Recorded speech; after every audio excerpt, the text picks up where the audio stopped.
आज की कहानी उन प्रहरी टावरों की है जहां रोशनी जलाना बहादुरी नहीं बल्कि हर दिन लिया गया सबसे बड़ा जोखिम है। ये कहानी है उस जिद की जो अंधेरे से हार मानने को तैयार नहीं, उस साहस की जो हर लहर से कहता है आजा मैं यहीं खड़ा हूं। नमस्कार, वेलकम टू रहस्यमय सफर यूट्यूब चैनल। नंबर 10। अटलांटिक महासागर के खुले सीने पर आयरलैंड के दक्षिण पश्चिमी किनारे से दूर एक काली और नुकीली चट्टान पर खड़ा है फास्टनेट रॉक लाइट हाउस। ये सिर्फ एक लाइट हाउस नहीं है, ये इंसान और समुद्र के बीच हुई सबसे क्रूर जंग की गवाही है। इसे आयरलैंड का आंसू कहा गया क्योंकि यही वह आखिरी जमीन थी जिसे प्रवासी देश छोड़ते समय देखते थे, और पहली जिसे लौटते वक्त। 1899 से पहले यह चट्टान जहाजों के लिए अभिशाप मानी जाती थी। घना कोहरा, भटकी हुई समुद्री धाराएं और अचानक उठते तूफान, कई जहाज यहां आकर टूट गए। इसलिए 1850 के दशक में यहां पहली बार एक छोटा बीकन लगाया गया, लेकिन अटलांटिक की ताकत के सामने वह टिक नहीं सका। फिर तब जाकर 1899 में पत्थर का यह विशाल टावर खड़ा किया गया। यहां लहरें दीवारों से नहीं टकराती, पूरे टावर को ढंक लेने की कोशिश करती हैं। पुराने समय में तैनात रखवाले कई कई हफ्तों तक अंदर फंसे रहते थे। तूफान इतने भयानक होते थे कि दरवाजे अंदर से बंद रखने पड़ते थे, क्योंकि बाहर निकलना सीधी मौत को न्योता देना था। 1916 के ऐतिहासिक तूफान ने इसे दुनिया के सबसे खतरनाक लाइट हाउस की पहचान दिलाई, जब समुद्र का पानी खिड़कियों तक नहीं सीधे छत तक पहुंच गया। लेकिन इसकी सबसे डरावनी कहानी जुड़ी है 1979 की फास्टनेट रेस से। अगस्त 1979 में इंग्लैंड से शुरू हुई इस नौकायन रेस में 300 से ज्यादा यॉट्स और लगभग 3000 नाविक शामिल थे। जैसे ही रेस इस चट्टान के पास पहुंची, मौसम ने अचानक रौद्र रूप ले लिया। 100 किलोमीटर प्रति घंटे से ज्यादा की हवाएं चलीं और पहाड़ जैसी लहरों ने नावों को खिलौनों की तरह पलट दिया। उस रात यह इलाका समुद्री कब्रिस्तान बन गया। कुल 21 जानें गईं, जिसमें 15 नाविकों और 6 बचावकर्मी थे। 5 यॉट डूब गईं और 100 से ज्यादा को रेस छोड़नी पड़ी। नेवी, हेलीकॉप्टर और मछुआरे सबने मिलकर इतिहास का सबसे बड़ा रेस्क्यू ऑपरेशन चलाया। कहा जाता है उस तूफान में भी लाइट हाउस की रोशनी नहीं बुझी, जैसे सब कुछ देख रही हो, लेकिन रोक पाने में असहाय। आज यह लाइट हाउस पूरी तरह ऑटोमेटेड है, कोई इंसान अंदर नहीं रहता। फिर भी समुद्र यहां आज भी अलग तरह से गरजता है और फास्टनेट अब भी अटलांटिक को खुली चुनौती देता है। नंबर 9। उत्तर सागर की ठंडी और उग्र लहरों के बीच स्कॉटलैंड के तट से दूर समुद्र के नीचे छिपी एक चट्टान पर खड़ा बेल रॉक लाइट हाउस जितना शांत दिखता है, इसकी कहानी उतनी ही खतरनाक और रहस्यमयी है। यहां सबसे डरावनी बात यह है कि जिस चट्टान पर यह बना है वह ज्वार के समय पूरी तरह समुद्र में डूब जाती है, यानी निर्माण से लेकर रख रखाव तक हर पल मौत बेहद करीब रही। 18वीं सदी में इस चट्टान को इंचकेप कहा जाता था और सैकड़ों जहाज यहां बिना चेतावनी टकराकर डूब चुके थे। कहा जाता है कि पुराने जमाने में यहां एक घंटी बांधी गई थी जो लहरों से बजती थी और जहाजों को चेतावनी देती थी, इसलिए इसे बेल रॉक कहा गया। बाद में राल्फ द्रोवर नामक एक समुद्री डाकू ने घंटी चुरा ली ताकि जहाज चट्टान से टकराएं और वह उनका खजाना लूट सके। हालांकि बाद में उसी समुद्री डाकू का जहाज घने कोहरे और तूफानी समुद्र में भटक गया और इसी चट्टान से टकराकर नष्ट हो गया।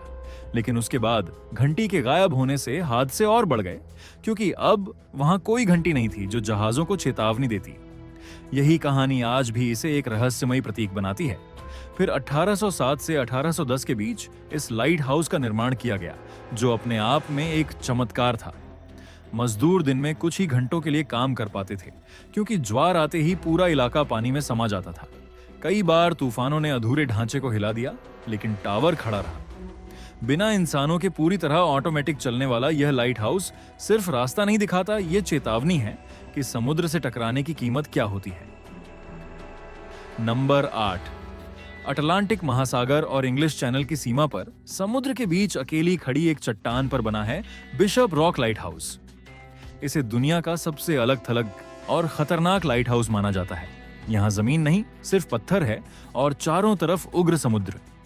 1847 में पहली बार यहां आयरन लाइट हाउस बनना शुरू किया गया, लेकिन अटलांटिक ने उसे एक ही तूफान में बहा दिया। यह साफ संदेश था, यह जगह इंसानी भूल माफ नहीं करती। इसके बाद 1858 से 1887 के बीच जो पत्थर का टावर खड़ा किया गया, वह इंजीनियरिंग की हदों को पार करता है। इसकी दीवारें इतनी मोटी बनाई गईं कि लहरें टकराकर टूट जाएं। फिर भी कई बार पानी लालटेन कक्ष तक पहुंच गया। ये लाइट हाउस उस इलाके की रखवाली करता है जहां सैकड़ों जहाज इतिहास में गायब हो चुके हैं। पुराने रखवाले बताते थे कि तूफानों में पूरा टावर कांप उठता था और ऐसा लगता था जैसे समुद्र से उखाड़ फेंकेगा। लंबे समय तक यहाँ तैनाती को सबसे कठिन ड्यूटी माना गया। आज ये लाइट हाउस भी पूरी तरह ऑटोमेटेड है और अब भी सक्रिय है। यहाँ भी कोई इंसान नहीं रहता। बिशप रॉक सिर्फ रोशनी नहीं देता, ये याद दिलाता है कि समुद्र के सामने इंसान आज भी कितना छोटा है। नंबर 7, अमेरिका के ऑरेगन तट से दूर प्रशांत महासागर की लहरों के बीच एक ऐसी चट्टान है जिसे नाविक मौत का पत्थर कहते थे। उसी चट्टान पर बना है टिलमुक रॉक लाइट, जिसे दुनिया टेरिबल टिली के नाम से जानती है। ये नाम डर से नहीं, अनुभव से पैदा हुआ। 1881 में बना यह लाइट हाउस चारों तरफ से समुद्र से घिरा था। यहां पहुंचने का कोई सुरक्षित रास्ता नहीं था। रखवाले रस्सियों और नावों के सहारे भेजे जाते थे और कई बार हफ्तों तक फंसे रहते थे। तूफान इतने खतरनाक होते थे कि लहरें सीधे टावर से टकराकर छत तक चढ़ जाती थीं। भूस्खलन, चट्टान गिरना और लगातार हादसे, ये जगह किसी इंसान के लिए नहीं बनी थी। 1896 में एक भीषण तूफान ने यहां मौजूद सभी नावों को नष्ट कर दिया। कई रखवाले बाल बाल बचे। बाद के वर्षों में कुछ लोगों की मौत ने इस लाइट हाउस को और भयावह बना दिया। धीरे धीरे यह जगह सिर्फ खतरे की नहीं, रहस्य की पहचान बन गई। कहा जाता है रात के समय यहां अजीब आवाजें सुनाई देती थीं, जैसे समुद्र खुद कुछ कह रहा हो। 1957 में इसे स्थायी रूप से बंद कर दिया गया। आज यह लाइट हाउस वीरान है, रोशनी बुझ चुकी है, लेकिन चट्टान अब भी खड़ी है। टिलमुक रॉक यह साबित करता है कुछ जगहें इंसान के लिए नहीं, सिर्फ समुद्र की ताकत दिखाने के लिए होती हैं। नंबर 6, दुनिया के आखिरी सिरे पर जहां जमीन खत्म होती है और समुद्र अपनी असली ताकत दिखाता है, वहीं खड़ा है लेस एक्लेयर्स लाइट हाउस। इसे अक्सर दुनिया का आखिरी लाइट हाउस कहा जाता है और यह नाम सिर्फ जगह की वजह से नहीं, हालात की वजह से भी पड़ा। 1920 में बने इस लाइट हाउस के चारों ओर बर्फीला पानी, तेज हवाएं और अचानक बदलने वाला मौसम रहता है। बीगल चैनल की धाराएं इतनी खतरनाक हैं कि छोटी सी चूक जहाज को चट्टानों पर पटक सकती है। यहाँ लहरें शोर नहीं मचाती, वे चुपचाप हमला करती हैं। इस इलाके में सैकड़ों जहाज इतिहास में गायब हुए। ठंड, कोहरा और तेज हवाओं ने नाविकों को दिशा भटका दी। यही कारण था कि इस लाइट हाउस की रोशनी जीवन और मौत के बीच की आखिरी सीमा बन गई। पुराने रखवाले बताते थे कि कई रातों तक सूरज नहीं दिखता था, सिर्फ अंधेरा और समुद्र की दहाड़। आज यह लाइट हाउस बिना किसी इंसानी मौजूदगी के काम करता है। मशीनें रोशनी जलाती हैं, सिस्टम सब कुछ संभालता है, लेकिन माहौल आज भी वैसा ही है जैसा 100 साल पहले था। यहाँ खड़े होकर ऐसा महसूस होता है जैसे समय रुक गया हो। हवा की हर सीटी और पानी की हर टक्कर बीते जहाजों की कहानियां दोहराती है, बिना एक शब्द बोले। लेस एक्लेयर्स को देखने वाला हर इंसान यही समझता है। कुछ जगहें इसलिए नहीं बची हैं कि इंसान उन्हें जीत सके, बल्कि इसलिए कि समुद्र याद दिलाता रहे, उसकी सीमा आज भी वही तय करता है। नंबर 5, इंग्लैंड के दक्षिणी तट से दूर खुले समुद्र में एक ऐसी जगह है जहां चट्टानें नहीं, इतिहास टूटता और फिर से खड़ा होता है। इसी जगह पर खड़ा है एडीस्टोन लाइट हाउस। यह लाइट हाउस सिर्फ खतरनाक नहीं बल्कि जिद की मिसाल है। यह दुनिया का पहला ऐसा लाइट हाउस है जिसे बार बार नष्ट होने के बाद भी इंसान ने छोड़ने से इनकार कर दिया। 1698 में बना पहला टावर एक भयानक तूफान में समुद्र में समा गया। दूसरा टावर आग में जल गया। तीसरा इतना मजबूत था कि समुद्र उसे नहीं तोड़ सका, लेकिन चट्टान ही घिसकर कमजोर हो गई। हर बार समुद्र जीता और हर बार इंसान लौट कर आया। 1830 के दशक में बना मौजूदा टावर इंजीनियरिंग का चमत्कार है। इसकी बनावट ऐसी है कि लहरें इसे गिरा नहीं पाती, बल्कि फिसलकर नीचे गिर जाती हैं। फिर भी तूफानों में ऐसा लगता है जैसे पूरा ढांचा समुद्र से लड़ रहा हो। पुराने रखवाले बताते थे कि रात में टावर के अंदर कंपन महसूस होता था, जैसे चट्टान के नीचे कुछ जाग रहा हो। कई नाविक मानते हैं कि यहाँ समुद्र सामान्य नहीं रहता, यह अपनी मौजूदगी का एहसास कराता है।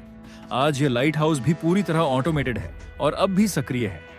एडीस्टोन कोई कहानी सुनाता नहीं, ये हर लहर के साथ एक ही बात साबित करता है, समुद्र को हराया नहीं जा सकता, बस समझा जा सकता है। नंबर 4, अमेरिका के कैलिफोर्निया तट पर एक ऐसी जगह है जहां जमीन अचानक टूटकर सीधे समंदर में गिरती है। वहीं 300 फीट नीचे चट्टानों के बीच खड़ा है पॉइंट रेयस लाइट हाउस। यह लाइट हाउस ऊंचाई की वजह से नहीं, बल्कि उसकी मजबूरी की वजह से खतरनाक माना जाता है। 19वीं सदी में इस इलाके को शिपरेक कोस्ट कहा जाता था। घना कोहरा इतना खतरनाक था कि दिन में भी जहाज रास्ता खो देते थे। इसी कारण 1870 में यह लाइट हाउस नीचे चट्टानों पर बनाया गया ताकि रोशनी कोहरे के नीचे तक पहुंच सके। लेकिन इसकी कीमत रखवालों ने चुकाई। 308 सीढ़ियां, रोज ऊपर नीचे, तेज हवाओं और फिसलन के बीच। यह इलाका दुनिया के सबसे ज्यादा कोहरे वाले स्थानों में से एक है। हवाएं इतनी तेज चलती हैं कि कई बार लाइट की आवाज भी समुद्र में खो जाती है। पुराने रखवाले बताते थे कि महीनों तक सूरज दिखाई नहीं देता था, सिर्फ सफेद धुंध और लहरों की टक्कर। भूकंपों और तूफानों ने भी इसे नहीं छोड़ा। 1906 के सैन फ्रांसिस्को भूकंप के बाद इसका पूरा ढांचा बदलना पड़ा, लेकिन रोशनी बंद नहीं हुई। आज यह लाइट हाउस पर्यटकों के लिए खुला है, लेकिन जब कोहरा घिरता है तो पॉइंट रेस एक बात साफ कर देता है, कुछ जगहें रास्ता नहीं बल्कि चेतावनी बनकर खड़ी रहती हैं। नंबर 3, कनाडा के नोवा स्कोटिया तट पर काले ग्रेनाइट पत्थरों के बीच खड़ा है पेगीज पॉइंट लाइट हाउस। देखने में शांत, तस्वीरों में खूबसूरत, लेकिन हकीकत में यह लाइट हाउस समुद्र के सबसे धोखेबाज मिजाज का गवाह है।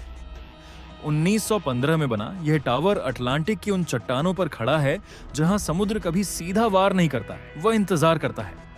यहां की सबसे बड़ी पहचान है अचानक उठने वाली विशाल लहरें जो बिना चेतावनी चट्टानों पर चढ़ आती हैं। यही वजह है कि हर साल चेतावनियों के बावजूद लोग बह जाते हैं।